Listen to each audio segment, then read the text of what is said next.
આટલું બધું સન્માન થાય એનું માન ના આવે. થોડીક વાર ગઈકાલે આપણે કરી હતી. પ્રમુખ સ્વામી મહારાજનું અપમાન પણ ભયંકર થયેલું છે. એ પાછું જાણવું જોઈએ. 1974 પરમ પૂજ્ય પ્રમુખ સ્વામી મહારાજ અને અમે બીજા 13 સંતો અને 4 હરિભક્તો એ પરદેશના પ્રવાસે નીકળ્યા. એમાં પેલો આફ્રિકા, નૈરોબી, ત્યાંથી શરૂઆત થતી હતી. તો અમે નૈરોબી એરપોર્ટ પર ઉતર્યા. અમારી ત્યાગીની મર્યાદા સચવાય એટલે અમારે છેલ્લા ઉતરવાનું હતું.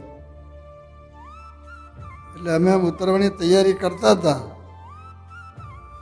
અને એક આફ્રિકન ઓફિસર આવ્યા. એટલે એમણે પૂછ્યું કે હું શાસ્ત્રી નારાયણ સ્વરૂપદાસ. એટલે અમને એમ કે સ્વાગત માટે આવ્યા હશે. શાસ્ત્રી નારાયણ સ્વરૂપદાસ સંસ્થાના પ્રમુખ. એટલે એણે ઓર્ડર કાઢ્યો કે ઓર્ડર છે કે અમે નીચે ઉતરવાનું નથી. હવે અમે પ્લેનની બારીમાંથી અમે એરપોર્ટ તરફ જોઈએ જ છીએ તો કેટલા સેંકડો હરિભક્તો ઉભેલા બધા. એક દ્રશ્ય અને એક બાજુ ઓર્ડર. પ્રમુખ સ્વામી મહારાજ સ્થિર છે. એમણે જોયું કે હવે તકલીફ થઈ છે એટલે એમણે તરત જ વિચાર શરૂ કરી દીધો કે હવે ઓર્ડર આવ્યો છે, હું તો આપણે હવે જઈ શકવાના નથી. પણ ઓર્ડર મને જ છે ને, બધાને તો નથી. એટલે થોડાક સંતો અમુક ઉતરી જાય ત્યાં થોડાક અમે પાછા જઈએ. એટલે કોણ પાછા જવું અને કોણ ઉતરવું એવી આમ સાધારણ વિચારણા ચાલતી હતી. અને ત્યાં બીજો ઓર્ડર આવ્યો કે શાસ્ત્રી નારાયણ સ્વરૂપદાસ અને હોલ પાર્ટી કોઈએ ઉતરવાનું નથી. તમને આશ્ચર્ય થશે, અમને એરપોર્ટ ઉપર પગ મૂકવા દીધો નથી. કદાચ પગ મૂકવા અમે પ્લેનની બારીમાંથી આમ જોઈએ હરિભક્તો ઊભા છે, કોણ છે તો ખબર પડે જ નહીં, પણ એટલીસ્ટ હરિભક્તો છે એવો તો ખ્યાલ આવી જાય. એ લોકોને તો કશું ના દેખાય, નીચે ઉતર્યા દર્શન એ થાય. અને નીકળ્યા અમે. પ્રમુખ સ્વામી મહારાજ સ્થિર છે. હિમાલય હાલે તો પ્રમુખ સ્વામી મહારાજ હાલે. મારી દશા કેવી હતી એની હું તમને વર્ણન કરું. આ પાછું ભેગું ભેગું ભેગું ચાલે છે બધું. કેટલા વખતથી સત્સંગમાં 52ની સાલની યોગમાં આવ્યો, 61ની સાલમાં દીક્ષા લીધી અને 74ની સાલનો પ્રસંગ.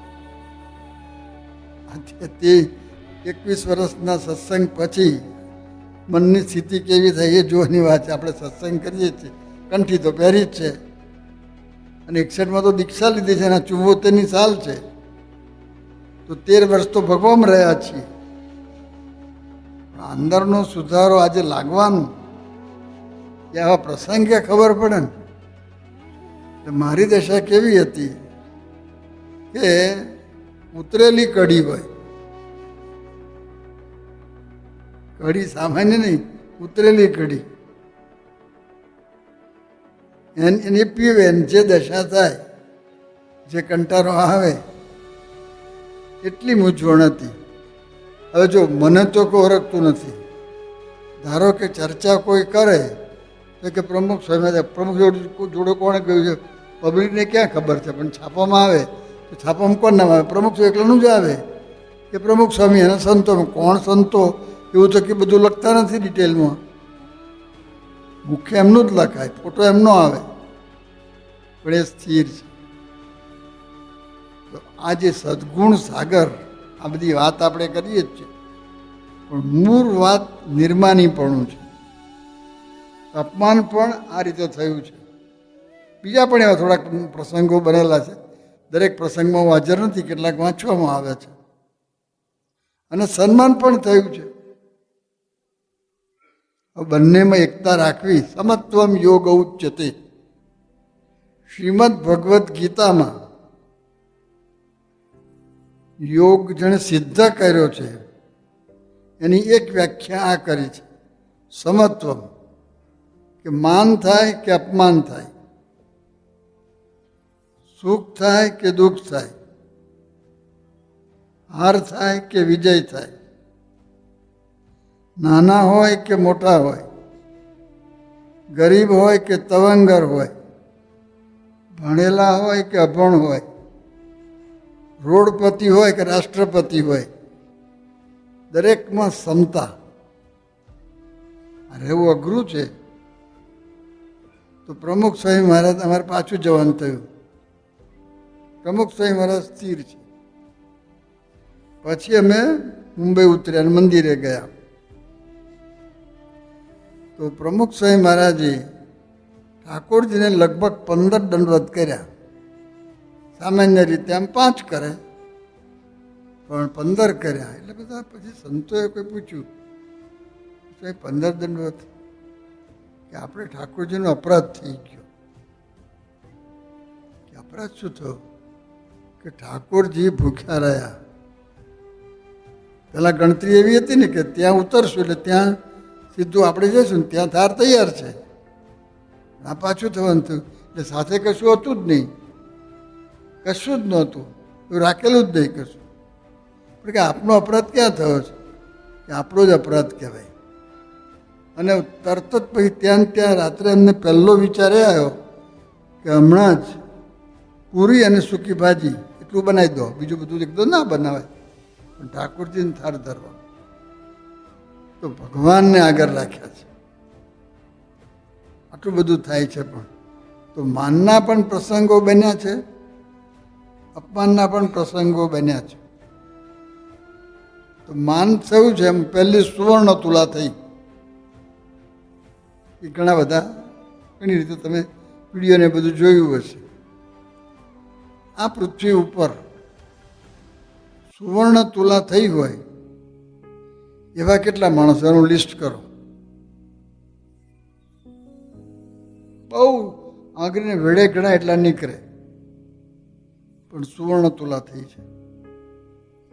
પણ હવે એથી આગળ પ્લેટિનમ તુલા.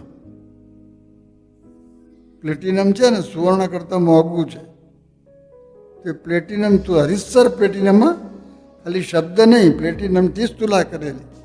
એમાં હું હાજર હતો અમેરિકામાં, ન્યૂ જર્સીમાં. અને ન્યુયોર્ક વિસ્તારની બહેનોએ એક સાચા મોતીનો હાર બનાવ્યો અને એ પ્રમુખ સ્વામી મહારાજને પહેરાવ્યો. તે વખતે હું હાજર હતો. એ હાર લગભગ $75,000 હતો. સાચા મોતીનો હાર. એક તો આવો વિચાર આવે. હવે હાર પહેરાવવા એ લોકોને મહિલાઓને તો આવવાનું નથી, એ તો કાર્યકર્તાઓને મોકલવાના છે. આવો વિચાર કઈ રીતે આવે છે? કેટલો આદર છે જુઓ. આજે પુરુષો તો ભેગા થઈને આમ વાત કરી શકે છે, મળી શકે છે, આ બધું કરી શકે છે, તો કરતા નથી. પણ આદર પ્રાપ્ત કર્યો છે. તો આવો આદર પણ ઘણો પ્રાપ્ત થયો છે.